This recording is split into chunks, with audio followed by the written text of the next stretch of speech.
Welcome to these visually dramatized true stories about Bigfoot by witnesses. For centuries, towering, fur-covered giants have haunted legends worldwide, known as the Yeti, Alma, or Sasquatch.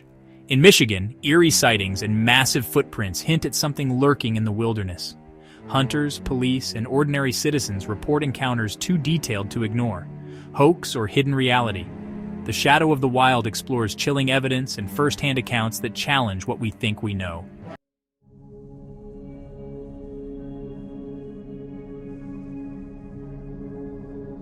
Minds and lives of people, often entire societies around the globe. No matter who has talked of the creature, and no matter when and where the stories are told, the descriptions are similar as 7 to 8 foot tall, 500 to 700 pound, hairy giant that resembles an ape but walks erect like a human. In Nepal, the creature is known as the Yeti or abominable snowman. Aboriginal Australians call it Yowie. In Russia, it's the Alma. In Canada and the U.S. Pacific Northwest, it goes by the name Sasquatch.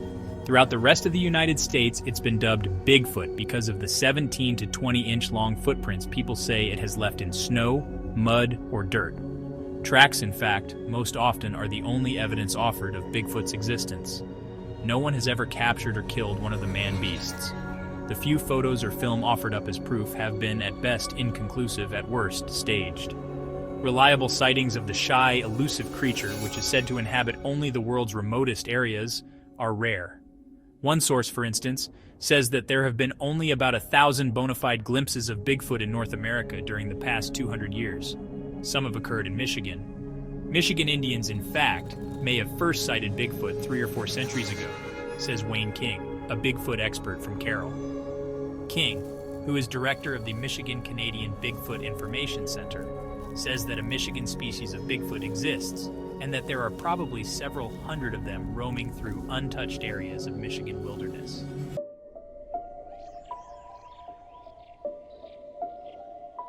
The experts, however, would have a hard time convincing some very sane, normal, rational Michigan residents and visitors who have had some very unusual experiences. To them, Bigfoot is a very real possibility. Tracks around Buried and Becky Kurtz opened her back door the morning of September 3, 1977, to a puzzling sight. Her family's 2 normally fearless German Shepherd Husky mix watchdogs were whimpering and carrying on the cement stoop. When she opened the door, the terrified dogs shot inside to the basement where they hid for 2 days. Though Becky and her husband Bob had moved into their small, rural Barryton home only a week before, the dogs had adjusted well.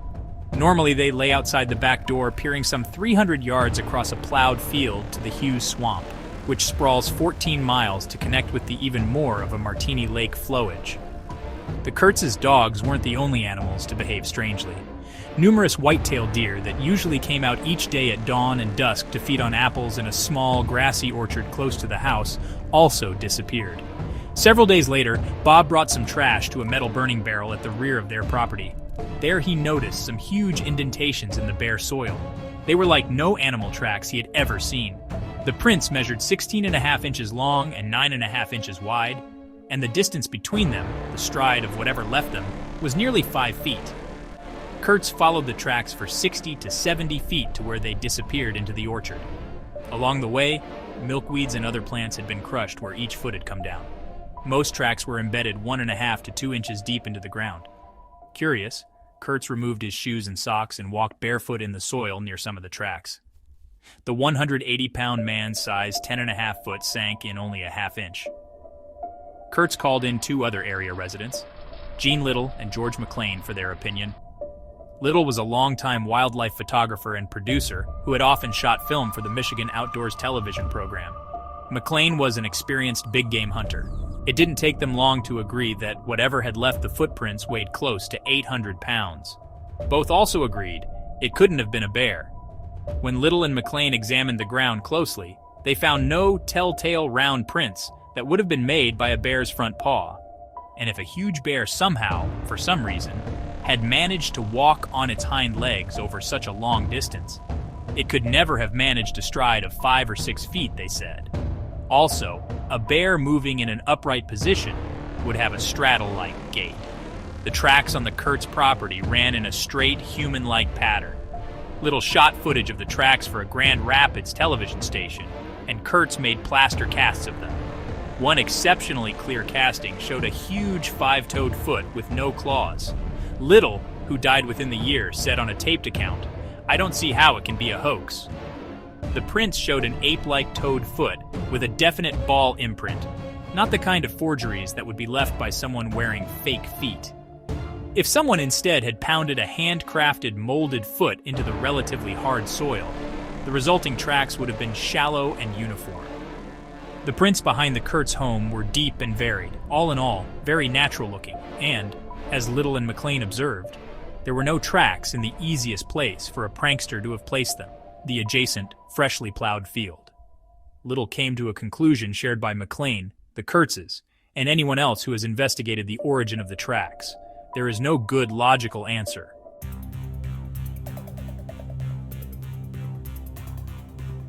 Zane Gray, a retired state police lieutenant, paid what he expected to be a routine early morning visit to a remote gorge near Lake Ann where he was building a house.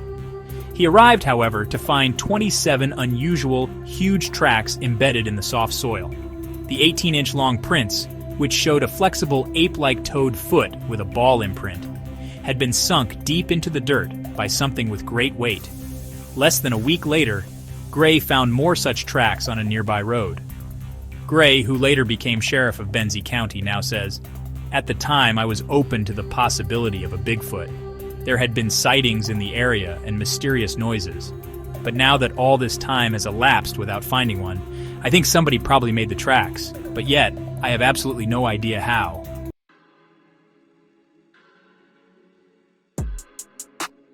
In 1981, the Battle Creek Enquirer reported several sightings of a 9-foot hairy creature in and around the Fort Custer State Recreation Area.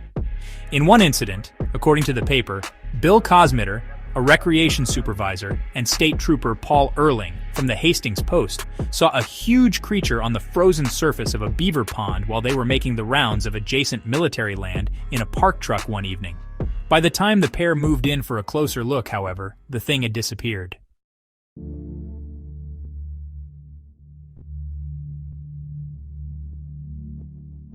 Wayne King, director of the Michigan Canadian Bigfoot Information Center, says he personally has seen Bigfoot on 3 separate occasions. 2 of the sightings were brief glimpses. The third, his closest encounter, took place in 1978.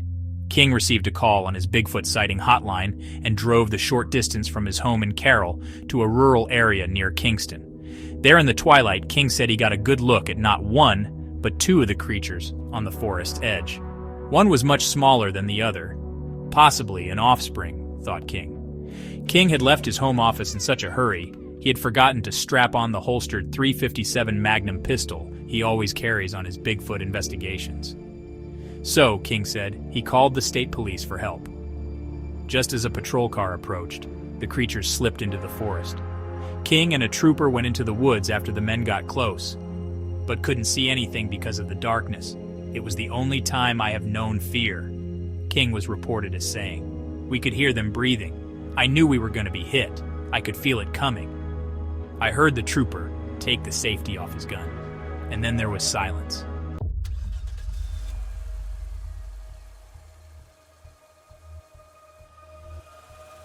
During the summer of 1979, Nicholas Zeroik and his fiancée, Abby Matthews, were driving on US 27 toward what was supposed to be a routine, relaxing up north weekend. About 50 miles north of Midland, the couple, both senior law students at the University of Michigan, saw 3 huge, hairy creatures dash across the road ahead of them. At first I thought they were people, but they were moving as fast as deer, Zeroik said in a taped account of the incident. I just couldn't believe what I was seeing. They weren't human. An investigation revealed that a fence off the highway at the spot had been broken through.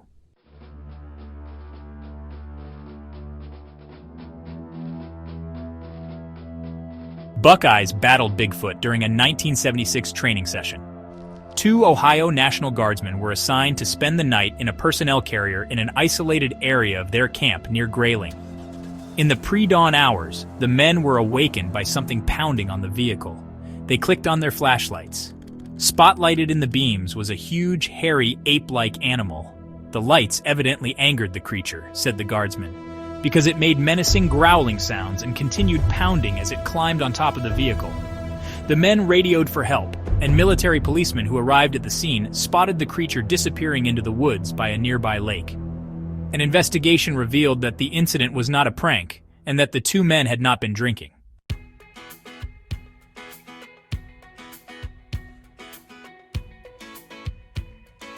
Encounter 3. The Hamilton Sasquatch Watch, by Kathy Jackson, The Dallas Morning News. Hamilton, Texas, home of the Fighting Bulldogs, the world's biggest dove festival, and possibly Bigfoot.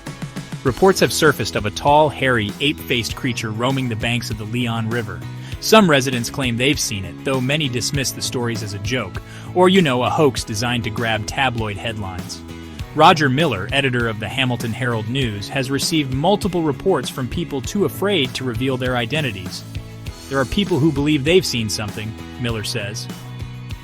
The mystery began with a letter to the Herald News from a man named Daniel Fisker, who claimed he and his family spotted a massive hair-covered figure with long arms, human-like features, and fang-like teeth while driving home from Stephenville.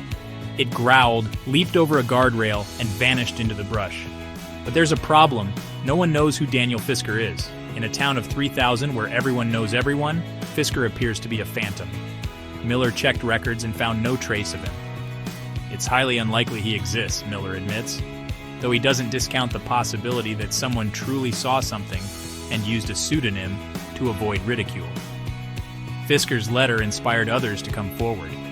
Hilda Lunsford recalled an encounter in 1985 while driving between Olin and Cranfill's Gap. A huge thing came out of the road, stood on its hind legs, and looked at me. It had the face of an ape and was completely black. I locked my doors and waited to see what it would do. Lunsford says she was mocked, but stands by her story. Bigfoot researcher Daniel Perez believes the reports fit a well-documented pattern of sightings near roadways and water sources. These animals need water, and wooded areas provide cover, he explains. Still, some residents suspect a prank. One theory points to Plank Wilson, an electrician with size 12.5 feet and an ape suit he wears on Halloween, but Wilson denies any involvement. Now Hamilton is on high alert with its own unofficial Sasquatch Watch. Whether Bigfoot is real or not, one thing is certain: people are watching.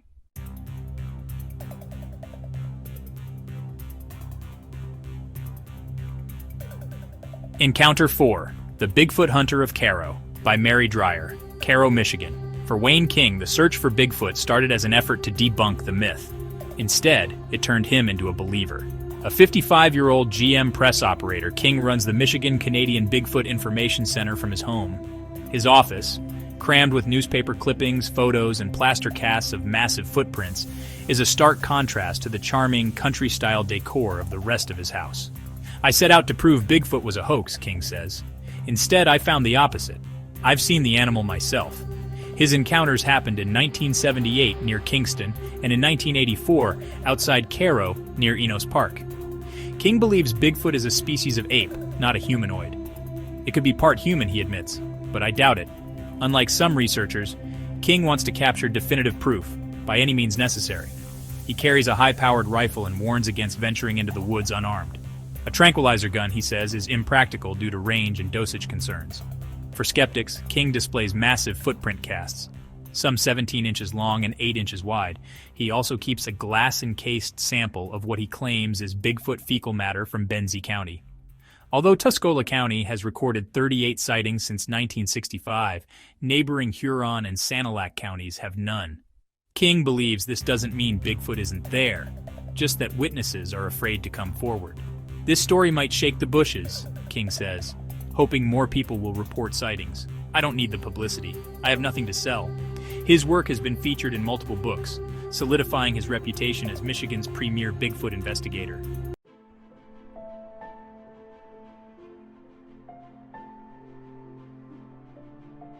Encounter 5. The Relentless Search at Bluff Creek, by Joe Vargo, the Sacramento Bee, Bluff Creek, California. Warren Thompson crouched over a footprint in the sand, brushed away debris, then shook his head. "It's a bear track," he muttered. "Not what we're looking for." For over a decade, Thompson has hunted for signs of Bigfoot, combing the forest from California to British Columbia. Though he has never seen the creature, he once found footprints, evidence that keeps him searching. Sightings and fresh tracks have declined in recent years, possibly due to rising gas prices limiting search efforts. Still, debate rages. Believers argue that thousands of sightings can't all be hoaxes. Skeptics counter that no physical evidence, bones, fur, or a carcass, has ever been found. Thompson's devotion is obvious. His home is filled with Bigfoot research, footprint casts, and even a Bigfoot-shaped accelerator pedal in his truck. His extensive files are open to anyone interested. Serious Bigfoot researchers communicate frequently. Among them are Bob and Tommy Throneberry, a Texas husband and wife team who approach the mystery scientifically. If Bigfoot exists, it exists whether or not we believe in it, Bob says. They criticize the field for being overrun by amateurs and mystics who claim paranormal connections to the creature. The biggest piece of evidence remains the 1967 Patterson-Gimlin film showing a hairy figure walking upright through the Six Rivers National Forest. Though some claim it was a man in a suit, analysis suggests the creature's gait is inhuman. Patterson, who swore on his deathbed the footage was real, left the film locked in a Salt Lake City vault. Thompson has visited the filming site, now reclaimed by the forest. Despite years of analysis, no definitive proof has emerged. He vows to keep searching but refuses to harm a Bigfoot if he finds one. "I just want to see it," he says. "I don't want it exploited. Bigfoot doesn't need man. But for some reason, man seems to need," leaving one question unanswered. What did they see that night?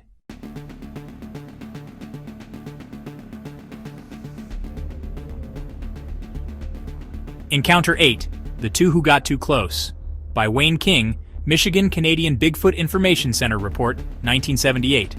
Kingston, Michigan. Wayne King had already heard countless Bigfoot stories, but nothing prepared him for what he saw in 1978. Responding to a call on his Bigfoot hotline, King rushed to a rural area near Kingston just before dusk. He expected to find nothing. Instead, he found them. Two creatures, one large, one small, stood at the edge of the forest. The larger figure, nearly 8 feet tall, had broad shoulders, long arms, and thick dark hair. The smaller one, possibly an offspring, stood beside it.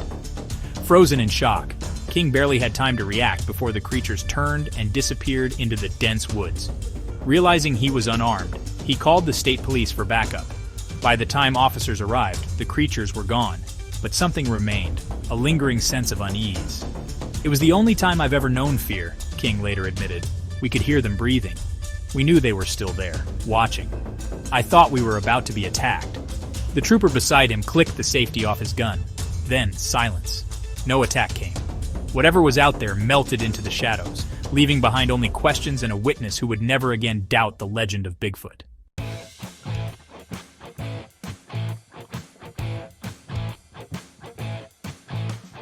Encounter 11, The Rancher's Plan, by Ken Craig, Hamilton, Texas, 1992. Hamilton, Texas. With Bigfoot hysteria sweeping through town, rancher Ken Craig had a simple request for the local newspaper. "If someone spots Bigfoot, call me first. I'd like to put him to work." Craig, an old-school Texan, joked that if the creature was real, it could help build fences and bale hay. His letter to the Hamilton Herald-News sparked laughter, but it also highlighted a key point. Many locals believed something was lurking in the woods near the Leon River. Though skeptics wrote it off as a prank, the sightings continued. Some even whispered that Bigfoot had been in Hamilton for years. People just hadn't been brave enough to admit it.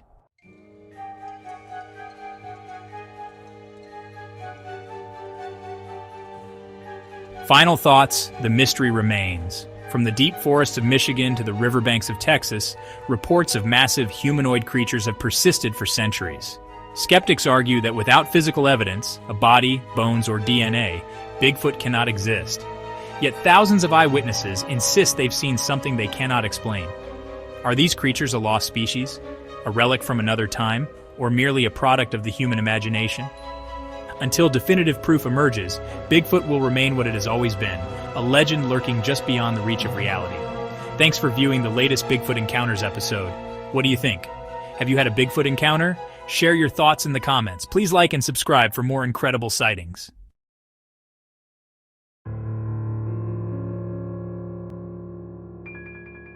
For centuries, people have whispered about the towering, shadowy figure that lurks in the forests. Welcome to these visually dramatized true encounters of Bigfoot, an elusive, intelligent creature that watches from the darkness. From miners deep in the wilderness to unsuspecting travelers on lonely roads, countless witnesses have come forward with chilling encounters that defy explanation. Some were stalked through the woods, their every step mirrored by something unseen.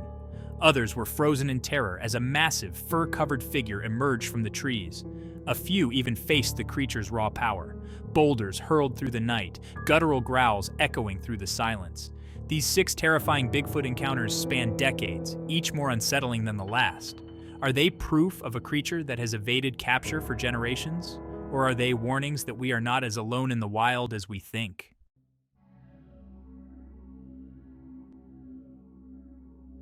Encounter 1. Submitted by witness on Saturday, September 6, 1997. Sighting of a Bigfoot by a miner, year 1996. Season summer, month September. State California, County Plumas County. Location details, Plumas National Forest, California. Observed? I was mining on the creek when some movement caught my eye. As I stood up, I saw, clear as day, a Bigfoot peering from behind a tree. The hair on my neck stood straight up on the back of my neck as I moved backwards across the creek bed away from it.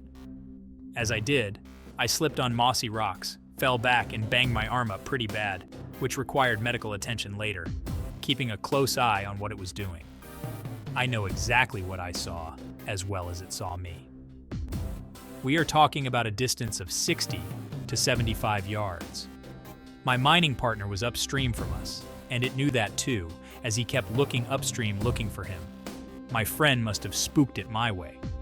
As it spotted me, already acting nervous, it leaped up and climbed over some rocks and was gone, as it knew to stay low like it was in a firefight, staying as much out of sight as possible. In a panic and injured, I was heading up the trail as fast as I could. The behavior I observed was so fascinating that this thing was very tactful and knew exactly what it was doing. Quite the sure-footed creature. Also noticed was a pretty quiet area, a lot of cougar, some bears, and I've been running in those hills a long time. Medium growth vegetation and trees, other witnesses, mining partner. Environment steep ravine approximately half a mile from a logging road.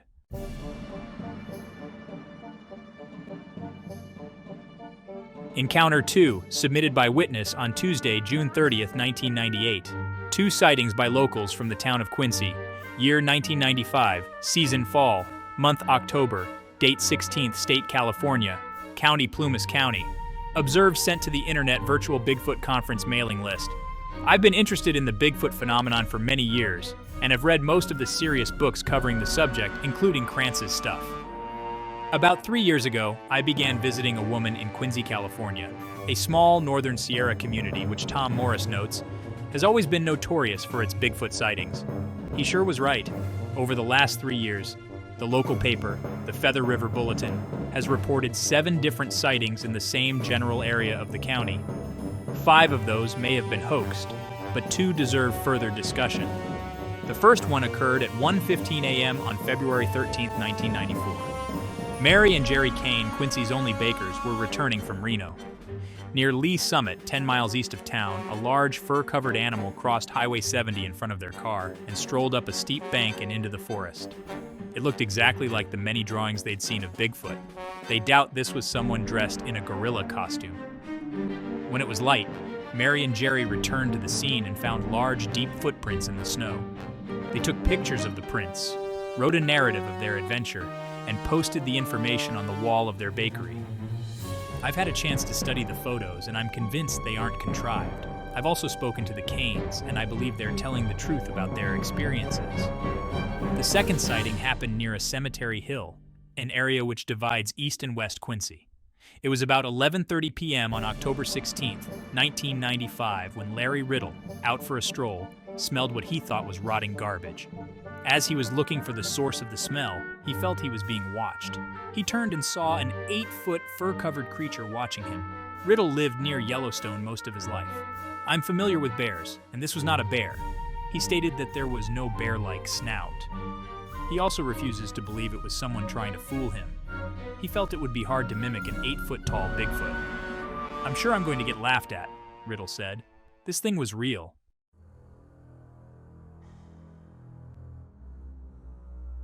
Encounter 3, Submitted by witness on Tuesday, June 9, 2020.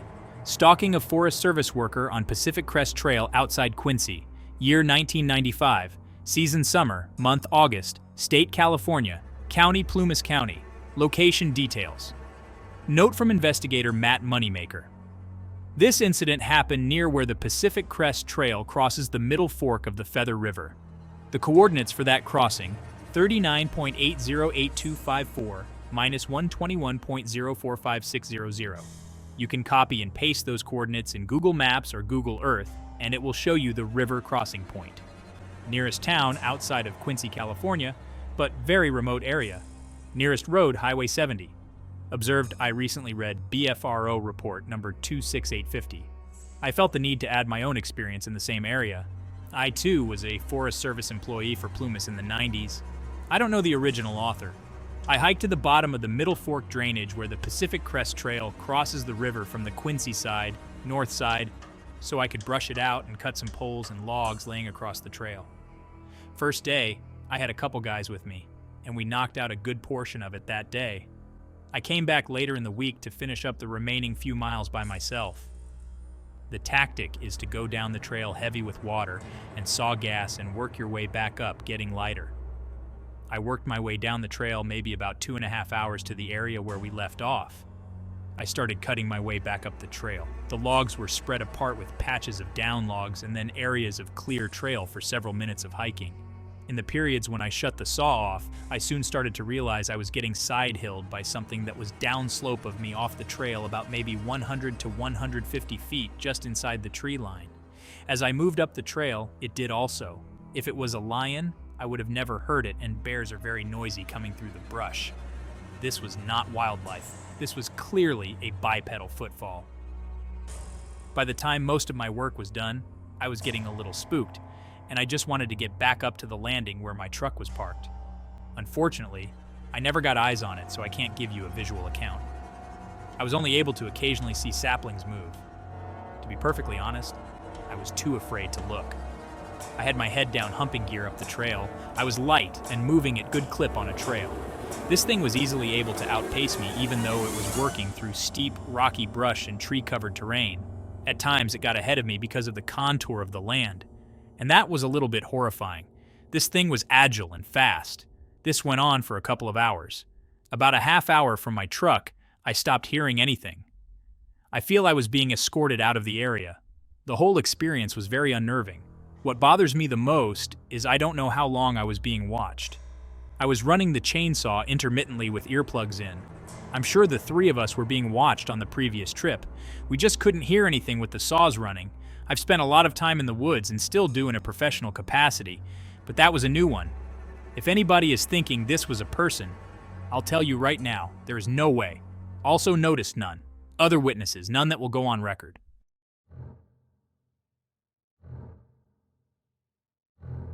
Encounter 5 submitted by witness on Tuesday, June 14, 2005. 3 young adults encounter large aggressive biped while fishing the San Joaquin River. Year 1991. Season summer, month June, date not known, state California, county Fresno County, location details on the San Joaquin River, nearest town Mendota, nearest road Ashland, observed. My story occurred around 1991 on the San Joaquin River in what would be the northwestern part of town, actually in Fresno. The area is mostly farmland and some sparse woods and vineyards, nothing like foresty though. Myself, my cousin, and a friend had decided to go late night fishing at a little area on the river where the river sort of pools. There is a bridge there. It was late, and we were sitting there and fishing when we heard something making noise and looked back and saw a coyote running across the bridge heading north. The coyote kept looking back as it ran as if it was frightened. The coyote looked at us, but it was clearly focused on something behind it and it was scared. We thought at that time that was odd. We then heard what we thought was a splash as if someone had dove into the water behind us. It was dark, so we just glanced back, but of course saw nothing. We probably sat for about 10 minutes or so, when suddenly there was a huge goosh and splash about 25 yards away in front of us. We stopped fishing and then tried looking into the darkness. This small boulder throwing continued at least 2 more times before we actually saw a dark figure about 40 yards away, standing what looked about waist high in the river. There was a full moon, so it wasn't too dark to see that it was a pretty big creature. By this time, we were starting to get scared, and were pretty much froze in place, and it began to yell at it, thinking that it could be a person. This prompted my friend to yell threats of violence, as young people are sometimes prone to do. This creature basically turned its whole body to the right of it and grabbed another boulder, and with both hands over its head, it threw it at us. This one landed about 15 yards away. It made no sound or noise, only threw small boulders. It threw about 2 more boulders, the last landing about 5 yards from us, enough to splash water on our faces. By this time, we had reeled in our lines and were trying to get out of there as fast as we could. We ran all the way back to the car, which was through some trees across a field and up a hill. We went back the next day to the area, and on rafts floated to the area where the creature had stood. My friend is about 6 feet tall and jumped in the water to see about how deep it was. The water came to his shoulders. There was no way this was a man. We even saw some of the boulders that had been thrown at the bottom of the water, as it wasn't more than 5.5 feet deep. There was a sandbar, and the boulders were at least 30 to 40 pounds. Other witnesses, 3 total, time and conditions. About 1 a.m. in the morning with full moon. Environment, mostly farmland, no houses for about 7 miles or so. There were scattered trees, vineyards, and nothing real dense. The river flows pretty good in this area.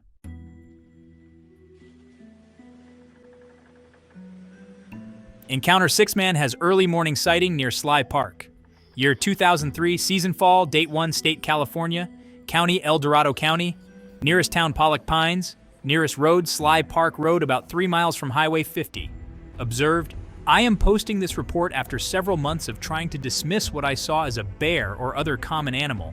I have come to the conclusion that what I saw could only have been an unknown animal such as Sasquatch, as the behavior and curiosity of the animal does not match any animal I am aware of, yet is consistent with Sasquatch descriptions I have read on this and other websites. I had heard recent reports of black bear sightings becoming more common in the Pollock Pines area, and that the bears are extending their range from the Rubicon Desolation Wilderness area south to Pollock Pines. 2 black bears had recently been hit and killed on Highway 50, about 3 miles north of my encounter. All this talk of bears in our area is what led me to initially conclude that what I had seen was a bear. Approximately 5:30 a.m., sometime in early fall, I was traveling northbound about 45 miles per hour on Sly Park Road heading toward Highway 50. It was almost completely dark. There was some light starting to become visible. There were no other vehicles. I rounded a sharp corner to the left going downhill when my high beams hit a large animal on the left side of the road. It was standing on 2 legs and was facing to the left. It appeared to be grabbing at something in the trees in the front yard of a residence. As soon as my light hit the animal, it quickly turned 180 degrees to its right, in a twisting motion going down on all fours, and proceeding to run on all fours to the other side of the road. The right side of the road had thick brush, which at that time appeared to be about 3 feet tall. The right side of the road also opens into thick forest land. Upon first seeing the animal, I slowed down to about 25 miles per hour to be sure this large bear got across the road without me hitting it.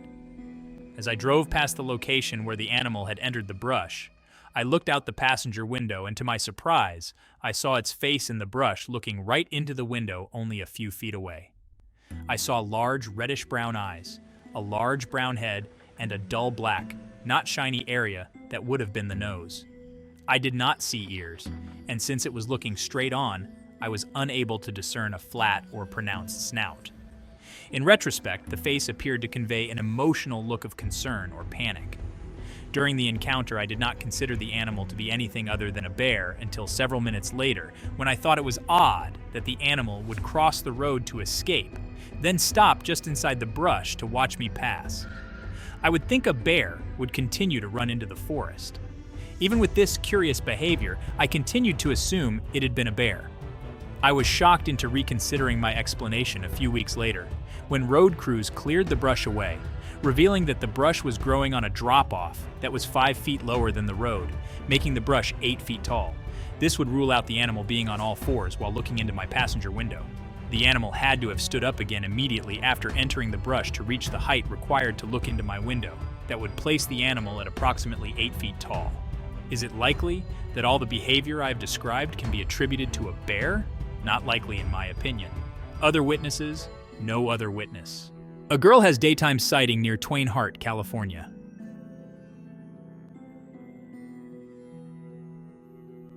The year was 1978 to 1979. Season, summer month, August, California. County, Tuolumne County. Details. The campground has grown quite a bit since 1978 or 1979. I went back to check out the area a few months ago and was surprised to see how much it had changed. It is now more like a mobile home park towards the back where we had camped.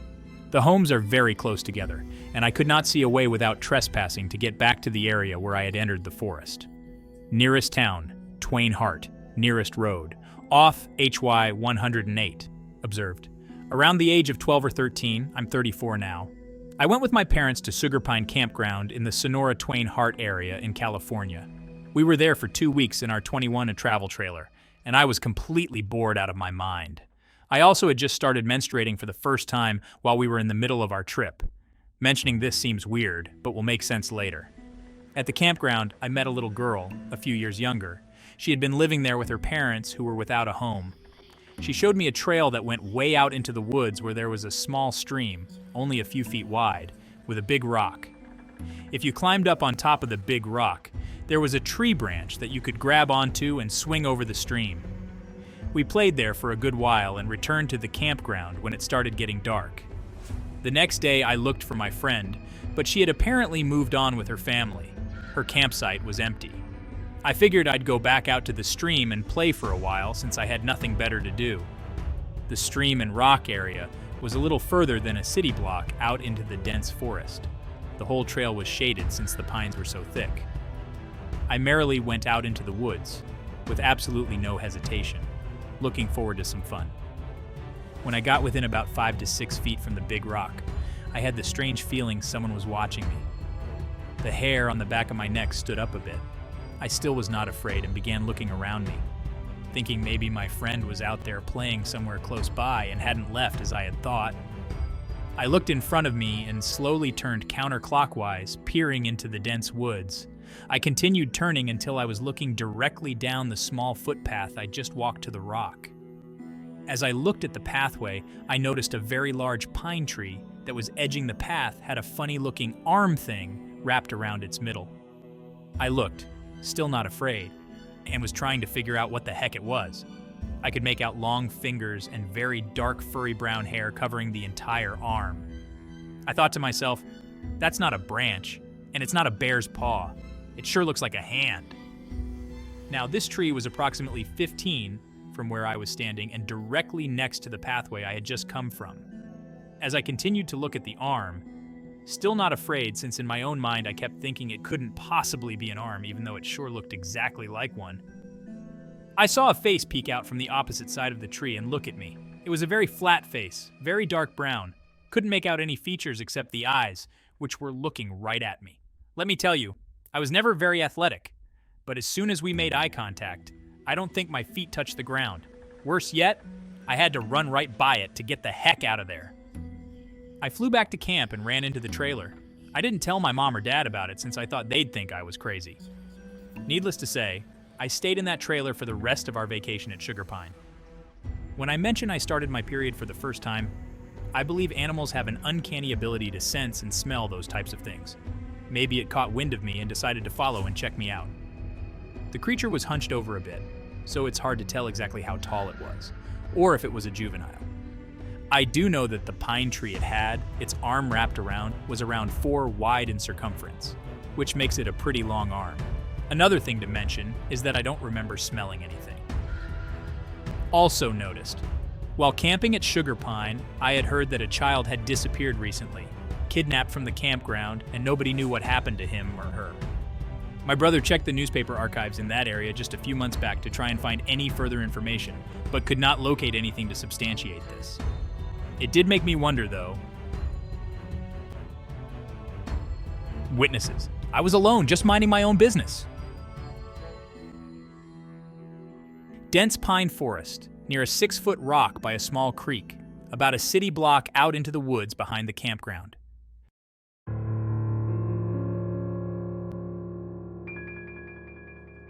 Six terrifying Bigfoot encounters through time. the conclusion. From the dense forests of California to the quiet riverbanks under the moonlight, these chilling encounters remind us that something massive, intelligent, and elusive may still be lurking just beyond the tree line. Witnesses have described the same eerie sensation, being watched, stalked, or even confronted by a creature too large, too agile, and too calculated to be mistaken for any known animal.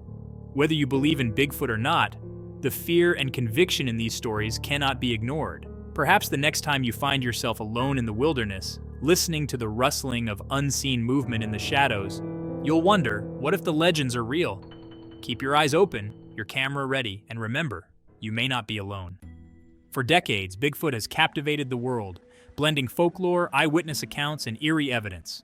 From Pennsylvania's forest to California's backcountry, these tales leave witnesses stunned and skeptics intrigued.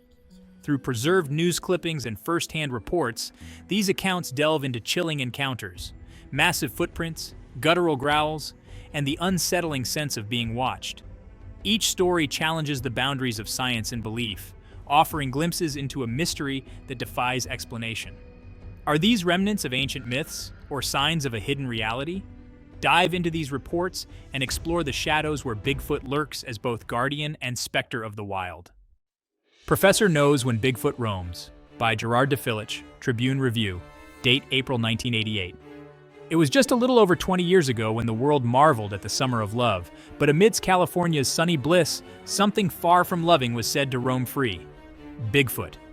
Dr. Paul G. Johnson, a chemistry professor at Duquesne University and a member of the enigmatic creature study group, remains captivated by one pivotal moment in cryptozoological history. Roger Patterson, a prospector armed with determination and a 16mm camera, captured what Johnson describes as the most authentic footage of Bigfoot to date. The film, shot near Bluff Creek, California, has been the subject of relentless analysis. If it was a hoax, Johnson claims, it's one no expert has managed to debunk. But for Johnson, the mystery doesn't rest solely on that infamous footage. His own investigations span decades, with over 200 reports from western Pennsylvania alone, most notably between 1972 and 1978. In eerie corners of Allegheny and Fayette counties, there are tales of massive creatures leaning on parked cars, peering into windows, and leaving footprints so large they defy explanation. These sightings, though sporadic in recent years, come with chilling consistency in their details: a sulfuric stench, impossibly long strides, and the haunting lack of a neck as the creature twists its entire torso to look at its observers. One particularly eerie account occurred on a crisp December evening in 1974. A family's festive cheer turned to frozen terror when two young boys, admiring their Christmas-lit evergreen tree, spotted a hulking, hairy figure standing mesmerized beneath it. The beast, over 7 feet tall, fled moments later, leaving behind footprints that measured 14 inches. When the parents investigated, they discovered something even more unsettling. An inexplicable silence had fallen over the normally lively forest around their home. Johnson is skeptical of claims that Bigfoot couldn't survive in a densely populated region like Pennsylvania. 65% of our state is forest, he notes, and in these woods, strange things remain unseen. Even bones won't survive long, not with our acidic soil. Skepticism hasn't stopped the reports, and it hasn't stopped Johnson. Whether it's the faint smell of sulfur in the air or the stories of car windows fogged by curious breaths, Johnson believes the truth is out there, just waiting to be found. Would You Walk Barefoot in Snow? By Ray Crippen, special to the McLaughlin Messenger. Date, not specified. It was a brutal winter on the Standing Rock Reservation, temperatures plunging to 15 degrees below zero, snowdrifts rising 20 feet high, and an eerie stillness blanketing the land. For weeks, the bone-chilling cold seemed to have silenced even the strange happenings that had haunted the community. Merle Lofgren, publisher of the McLaughlin Messenger, shared the story from his dimly lit office. "No one's reported any sightings for over a month," he said, his tone a mix of relief and unease. "People are saying the creatures either left or hibernated. The creatures in question weren't mere wildlife. Over the past year, reports had surfaced of massive bipedal figures stalking the area. Dubbed Bigfoot by locals, the entities had been described as towering and otherworldly, their presence accompanied by strange phenomena that defied explanation." Lofgren recounted one of the last reports before the cold set in. Near Little Eagle, where natural springs flow even in winter, footprints, enormous, deeply impressed in the earth, had been found near the water's edge. The prints were strange, he said. Clear imprints, toes and all, but nothing that matched any animal we know. And no one's ever seen tracks in the snow. Adding to the mystery was a visit from a team based out of Omaha, dedicated to investigating unexplained phenomena. They collected samples of droppings found near the springs. The results were baffling. They said the droppings contained tissue from small animals, silage, and berries. Definitely not human, but also not from any known animal in this region. The team also retrieved hair samples, but no conclusive answers ever came. They promised to send more details, but we never heard back. The whole thing just went quiet, Lofgren said with a slight shiver. But the silence wasn't reassuring to those who had witnessed the creatures firsthand. A common refrain among the community was that the bitter cold would force the Bigfoot to make a choice: leave the area or seek shelter. And if they sought shelter, where would they go? There's fear in the quiet, Lofgren admitted. It's almost worse than the sightings. At least when we were hearing things, we knew where they were. Now, it's like they're waiting. As he spoke, the snow outside the messenger office reflected an unnatural brightness under the moonlight, casting long, claw-like shadows over the empty streets. In the stillness, the mind wandered to those springs, warm and inviting against the frozen landscape. Lofgren's voice lowered as if someone or something might be listening. All I can tell you now is that it's been quiet for a month. Too quiet. Sandhill Woman says Bigfoot growled here by T. Adams, News Messenger, January 16th, 1978. A monstrous growl, deep and guttural, pierced the early morning air in the quiet community of Sandhill. Residents were left shaken, unsure if the sound was animal, human, or something else entirely. Deputy Othello Beckham was dispatched to investigate after a resident called the Harrison County Sheriff's Department to report what they believed to be a Bigfoot encounter. It sounded 10 feet tall, the caller insisted, her voice trembling. The growling wasn't all. Later that night, barking dogs fell silent, their growls replaced by high-pitched whimpers. Something, or someone, had attacked them, leaving scratches on their flanks and paw prints in the damp soil near the woods. Yet, curiously, no Bigfoot tracks were found.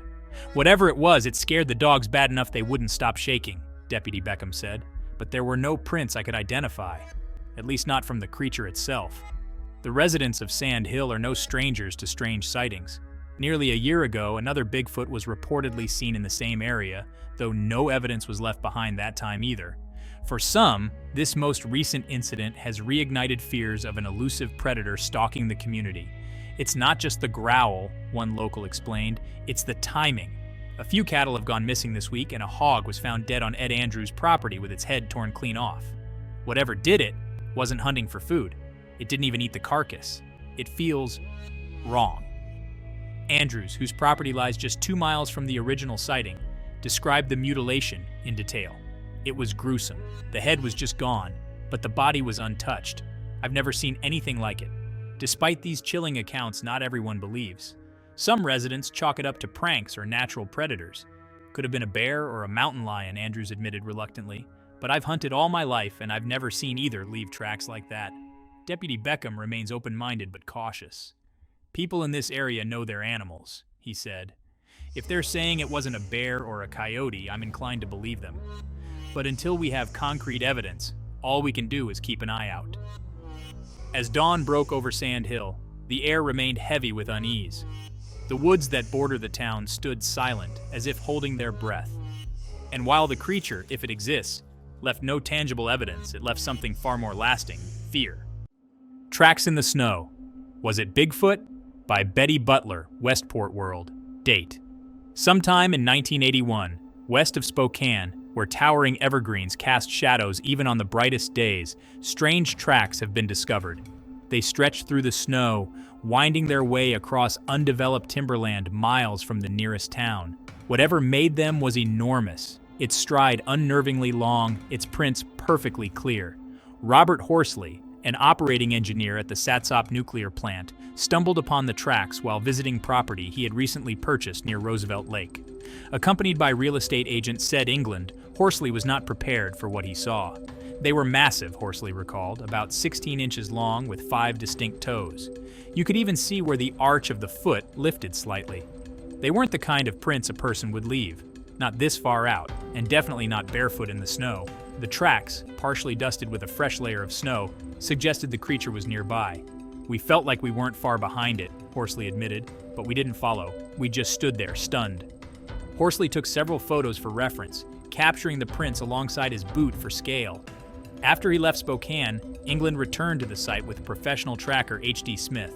Together, they followed the trail until the snow gave way to bare ground. The prints were fading by then, but you could still see enough to know this wasn't any ordinary animal, England said in a phone interview. Smith estimated the creature weighed between 400 and 500 pounds, judging by the depth of the impressions. I've spent years in the woods, and I've never seen anything like it. Horsley's property sits near an area known for previous sightings. Locals tell stories of strange howls in the night, of shadowy figures moving between trees, and of fleeting glimpses of a towering, hairy beast. I'd sure like to know what made those tracks, Horsley said thoughtfully. His wife and young son, who were with him during the visit, share his unease. The prints were only a short distance from their land where they hope to build a home one day. As reports of the tracks spread, theories abound. Some believe it was a prank, others are certain it was a bear or some other large predator. But for those who have walked the remote forests of Spokane County, the idea of something stranger, something watching from the shadows, feels all too real. Bigfoot, Is He at Center Ridge? By Larry Millick, Headlight Staff. Date, early 1970s.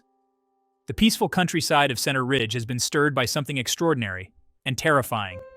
Giant footprints, missing cattle, and a mutilated hog have left residents uneasy, with whispers growing louder that a Bigfoot might be lurking in the area. Jim Reynolds, a coach at Nemo Vista High School, was one of the first to examine the footprints that sparked the commotion. They were massive, he said, 17 inches long and over 7 inches wide at the toes. You could clearly see all 5 toes pressed into the soft earth. This wasn't some prank. Whatever made these was big. The footprints were first discovered near Waylon Ruff's farm, along Highway 124. Ruff, the local postmaster, has reported 3 of his cattle missing in the last week. "My land is fenced," Ruff explained. "I've never had animals disappear like this before. No tracks leading out, no evidence of a break-in, just gone." A few miles away, Ed Andrews found a disturbing sight on his own property. One of his hogs, a 40-pounder, was killed in a particularly gruesome way. Its head was torn clean off, Andrews said, his voice heavy, but the body was untouched. Whatever did it wasn't hunting for food, it was something else. The footprint discovery quickly spread through the community, drawing curious residents and skeptical onlookers alike. Some, like Bob Harrison, initially dismissed the idea of a monster in their midst. It looked like a human foot, just bigger, he admitted. But after examining the stride, nearly 3 feet between each print, he reconsidered. "It would take me 2 steps to match just one of its strides. And the weight. It had to be at least 300 pounds, probably more." Despite mounting evidence, not everyone is convinced. Ruff himself remains skeptical. "It's probably some kind of prank," he said, though his furrowed brow betrayed his uncertainty. Harrison, however, had a different perspective. "If this is a joke, it's the best one I've ever seen." Adding to the mystery are rumors of eerie sightings near the wooded area surrounding the community. "People talk about strange shadows and unusual noises at night," one resident whispered. "There's a feeling like you're being watched, even when nothing's there."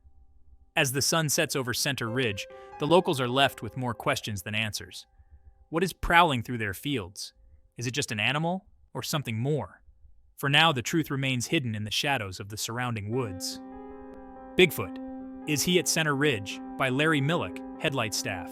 Date not specified. Has a Bigfoot monster invaded the quiet farmlands of Center Ridge? It's a question that has residents divided, with evidence mounting on both sides of the debate. The mystery began when enormous footprints were discovered in 2 locations along Highway 124, the road connecting Center Ridge and Cleveland. These weren't ordinary tracks. Coach Jim Reynolds of Nemo Vista High School measured them at a staggering 17 inches long and over 7 inches wide at the toes. They were 5-toed, just like a human's, he said, but far too large to be any normal person. The tracks appeared on farmland owned by Waylon Tuffy Ruff, Center Ridge's postmaster, who has also reported 3 of his cattle missing over the past week. They were fenced in, Ruff explained, but now they're just gone. No broken fences, no signs of struggle. It doesn't make any sense. The discovery caused a stir in the local community, with students and staff from Nemo Vista High School turning out to see the tracks for themselves. Bob Harrison, a local resident, found another set of prints later that same day, about 7 miles away near a low-water bridge. They looked human, Harrison said, but bigger, much bigger than any foot I've ever seen on a man. He noted that the tracks alternated between a right and a left foot, their stride measuring an astonishing 3 feet. It would take me 2 steps to cover the distance of one of those strides, and whatever made them had to weigh at least 300 pounds, maybe more. The eerie discoveries didn't end there. Just 2 miles from the original prints, Ed Andrews stumbled upon a grisly scene. One of his hogs, weighing about 40 pounds, was found dead. Its head had been torn clean off, yet the body was untouched. It wasn't eaten or anything, Andrews said. Whatever did this, it wasn't hunting for food. Despite the unnerving evidence, the townsfolk remained split. Ruff himself remained skeptical. It could all be a prank, he admitted, though he seemed uncertain. Andrews agreed. I don't know what killed my hog, but I doubt it was Bigfoot. Harrison, however, is less sure. If this is someone's idea of a joke, it's a damn good one, he said. You'd have to see those tracks to understand. Weldon Flowers and Rick Palladino, the first to spot the tracks near the Center Ridge telephone exchange, reportedly told Harrison, people might laugh at us now, but wait until they see what made those prints. For now, the mystery remains unsolved. Are these tracks the work of a clever prankster, a massive predator, or something even stranger? As the sun sets over the farmlands, the air seems thicker with unease, and the residents of Center Ridge are left wondering, what is out there in the dark? It was the summer of 1980, and the dense forests of the Pacific Northwest were alive with the sounds of chirping crickets, rustling leaves, and the distant hoot of an owl. The air was thick with the scent of pine and damp earth. For 28-year-old Mark Henderson, it was the perfect escape from the chaos of city life. An avid outdoorsman, Mark had decided to spend a week camping alone in the Snoqualmie National Forest, a place he had visited many times before.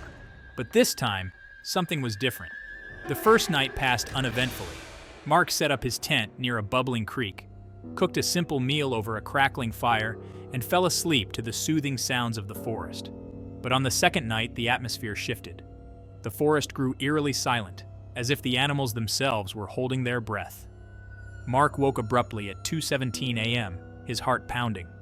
He couldn't shake the feeling that he was being watched. He grabbed his flashlight and stepped out of the tent, scanning the darkness. The beam of light cut through the inky blackness, revealing nothing but trees and shadows. Just as he was about to dismiss his unease, he heard it. A low, guttural growl that seemed to reverberate through the ground beneath his feet. It was unlike anything he had ever heard before. Not a bear, not a cougar, something else.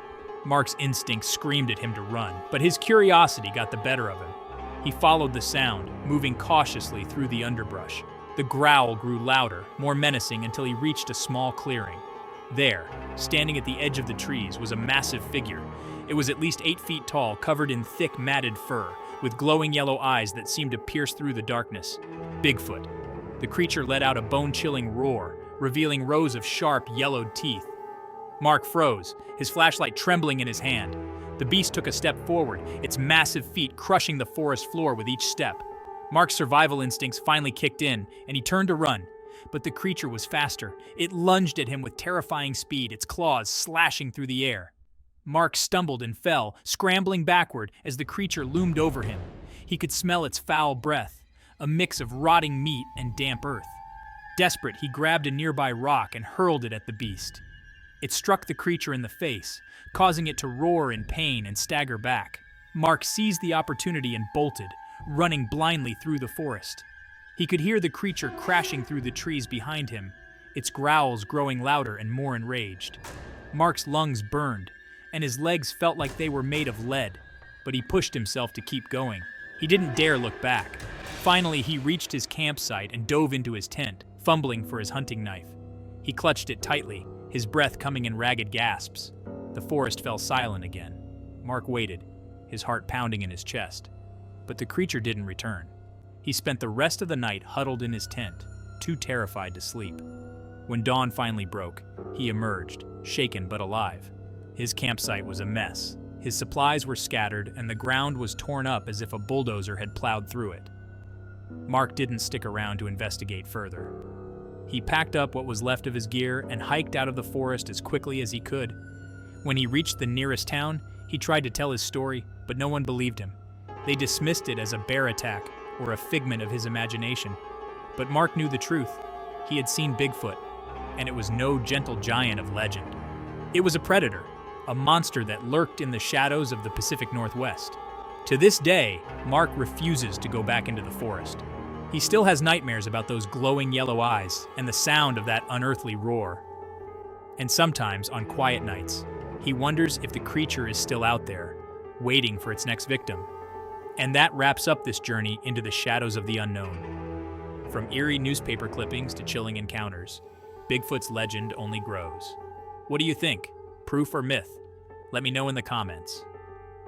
If you enjoyed this dive into Bigfoot encounters, subscribe and hit the notification bell so you never miss a mystery. Your support keeps these legends alive. Thanks for watching. Stay curious, stay skeptical, and keep searching the unknown.